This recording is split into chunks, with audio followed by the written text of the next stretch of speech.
Good morning, everybody. It's Bob Phibbs, the retail doc. Retail is so bright. The prospects are so bright. I had to wear my sunglasses today. Hey, do me a favor, wherever you're watching me from, would you type in where you are joining? If you want to go even crazier, you could say what you sell, which is always nice. I've missed you. I have been gone for a couple weeks, and I'm rotating when I do live videos. So sometimes it is on a Thursday, sometimes on a Tuesday. I generally try to avoid Mondays and Fridays, and certainly the weekends, because I wanted to get my life back and not just be a content factory. So let me know where you're joining me in from. I would appreciate that. I see several of you have already joined in. Just type in below where it is. And if you're watching on the replay, don't forget that I watch all of your comments as well and respond there as well. So thanks for joining me today. You know, the big news today is how retail workers are leaving in record numbers. And there's an article in the Washington Post this morning, and several people wrote an awful lot of reasons. And one of them was that pay is the number one thing. And yeah, pay has always been a struggle for retailers. There's no two ways about it. Hey, good morning, Amanda. Glad you're there. Just opened your toy store. I know, I'm right in the middle of your day. Sorry about that. And Alex, I'm glad you're there from Washington. And Steve, out on the West Coast, early for you as well. Cuckoo for DC. Mohammed, long time no see. And many of you joining in. Donna from Massachusetts. Now I know that you're all there. Hey, Ahmed from Sudan. So, a lot of them are saying that, it's a dead-end job and no advancement, and they have, changed to remote, and there's a lot of things. And look, retail always was the job that was the one that taught you the interpersonal skills. It was the one that got people to understand, it's about making their day before they're going to make my day, right? And, a lot of them have these reasons, and no one ever says, I didn't get training. They just say it's a dead-end job. The days of throwing somebody into the pool and saying, let's see if they sink or swim, have to be over. And, I get it, boomers, for me, the path to the future ran through retail, ran through restaurant. If you wanted to get a job, when I was in high school, you got a job at McDonald's and you didn't look down at it. And politicians and all kinds of other leaders didn't say, otherwise you're a burger flipper at McDonald's. That's exactly how they sounded. And look down on that when you learn to be there on a schedule and to follow orders and all these other things. And the same thing I did in retail. I put myself through college selling shoes all day, and people always looked at me down like I was this loser. And I look back at the things I learned back then still stay with me some 40, 50 years later. And, the idea for us was maybe you would get this, or you go to trade school and you would go on to college. But we've spent a lot of time and money developing an entrepreneurship and an idea that you can do anything with young people. And then we're going to bring them into a store and pretty much just leave them. One woman talked about she worked at a dollar store and worked 9 days in a row closing. Because here's the thing that I always laugh at when I see for, now hiring signs, one in people person and people who enjoys serving customers, et cetera, et cetera. And then you make them work alone in a store that was designed to work on 4 people. They're now working on 1. Oh, and by the way, you're also going to be a warehouse worker and pick items and prepare them to be shipped out, where there's absolutely no interaction. There's nothing else. I am showing my age here a little bit, but Mary Tyler Moore's theme song was "Who Can Turn the World On with Her Smile." There's a lot to another person being in proximity to another person, and how that energy can either make your day or sap it. And I think so many times we look at associates and retail workers that they aren't putting out enough, but what are we doing? We're putting people who didn't get trained on leadership or how to train people or how to encourage and reward, et cetera. We're just like, well, if you want to raise, you got to be a shift lead. You want to raise, you're going to have to be assistant manager. You want to raise, you're going to have to be the manager. They have no skill set. We've thrown them in, and now we've said, you have to manage your labor down. I don't want to have pay too much for these people, and you better hit your sales targets. And, and by the way, we're cutting that because, as times are tough, so you're going to be working twice as much with less people. And I'm telling you, the the analogy of the auto workers kind of sticks with me, that there's a reason why the big unions got into auto work, because it was a repetitive job they did over and over, and it was brain numbing skill. Well, that's really what's happened with retail. When you're not training that the party is in the aisles, that there's a way that you can actually make their day, and more importantly, they're going to make your day. When we don't do any of that, and you just come back with, we're starting at $15 an hour, and then you complain about it, right? I can't believe we're paying all that money. It's just a cycle that's broken. And you look at the winners, and you look at the stores that people want to work at, and they're paying them a decent wage. They have a purpose. They don't feel like it's a dead end job. I always go back to Lululemon when I first met them, I don't know, 10 or a dozen years ago.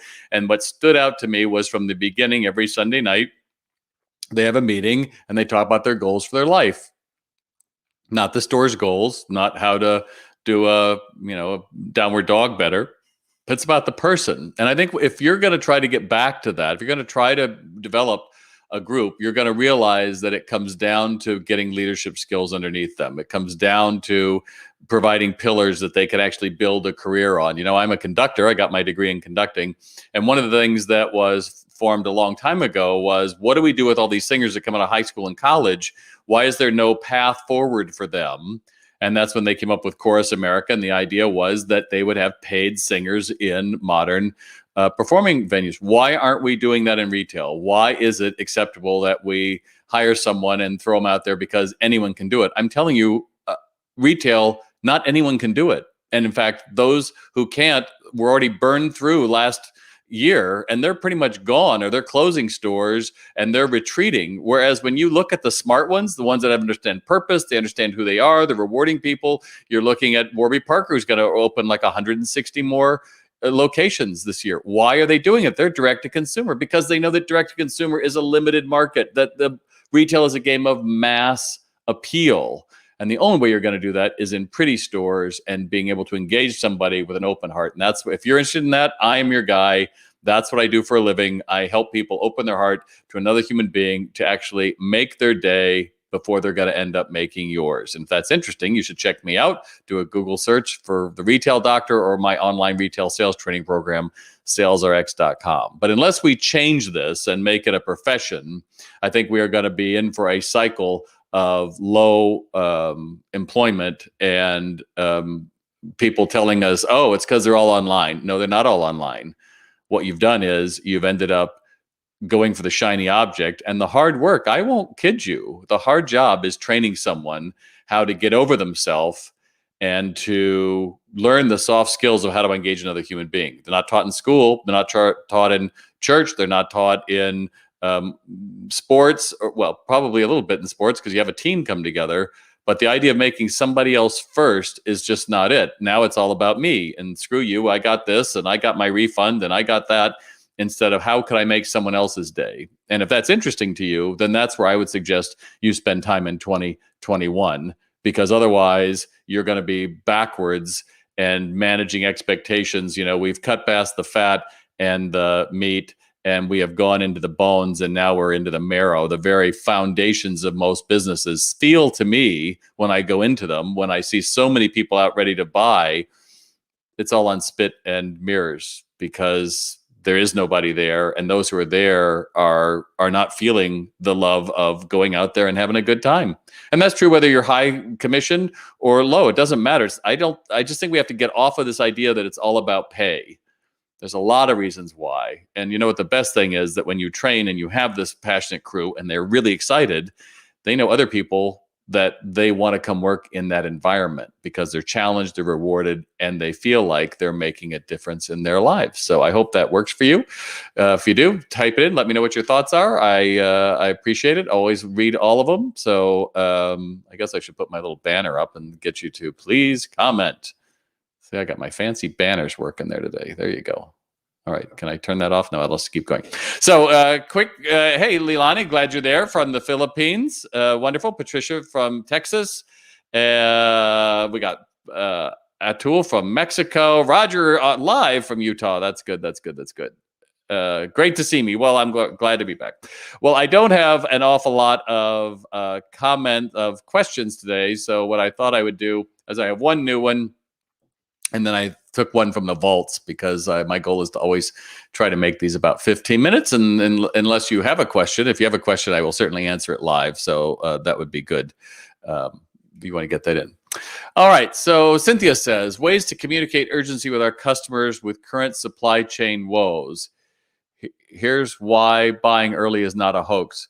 So Cynthia, I think that the challenge comes down for everybody in that if you see it and like it, you should get it because it will be gone. Well, that has been one of the ways that people have used discounts and coupons. It's this weekend only. It's Super Saturday only.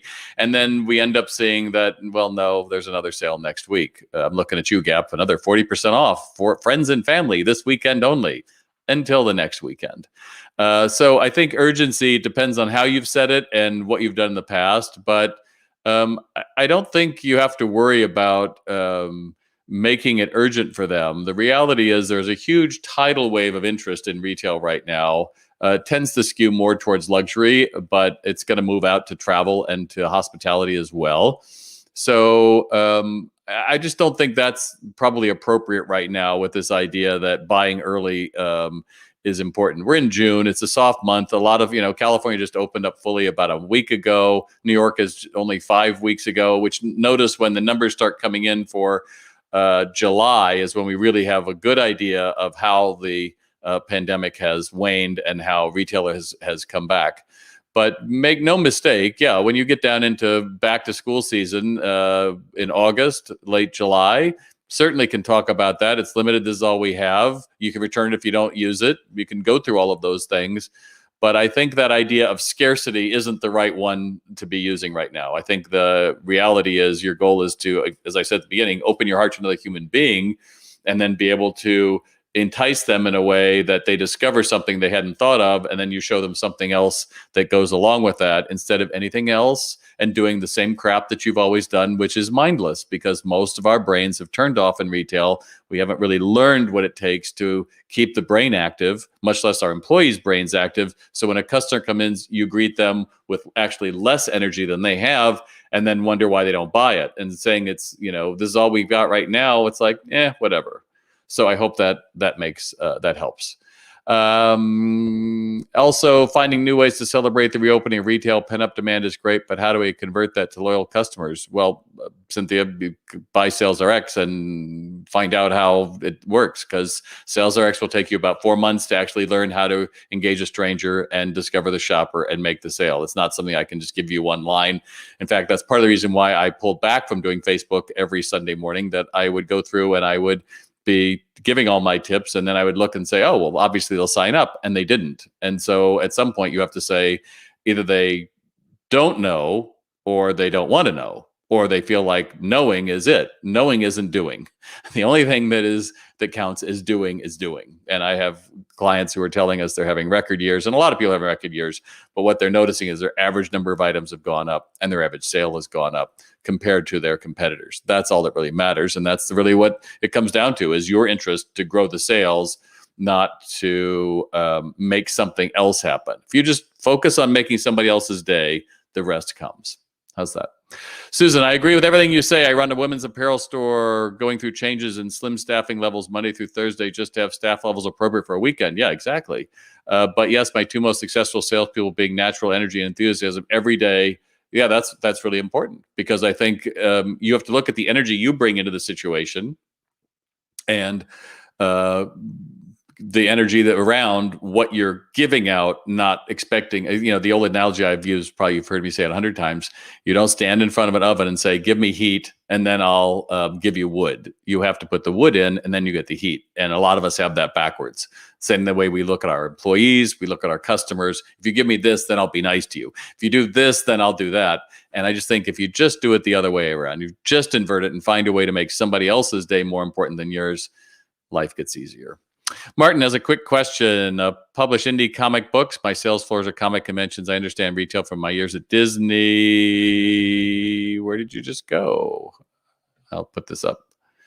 But struggle to translate that to the convention booth. Convention booth, I'll tell you, Martin, the one thing that drives me nuts in a convention booth is do not have that 8-foot table that blocks everybody's way. It should be able to walk in and out easily.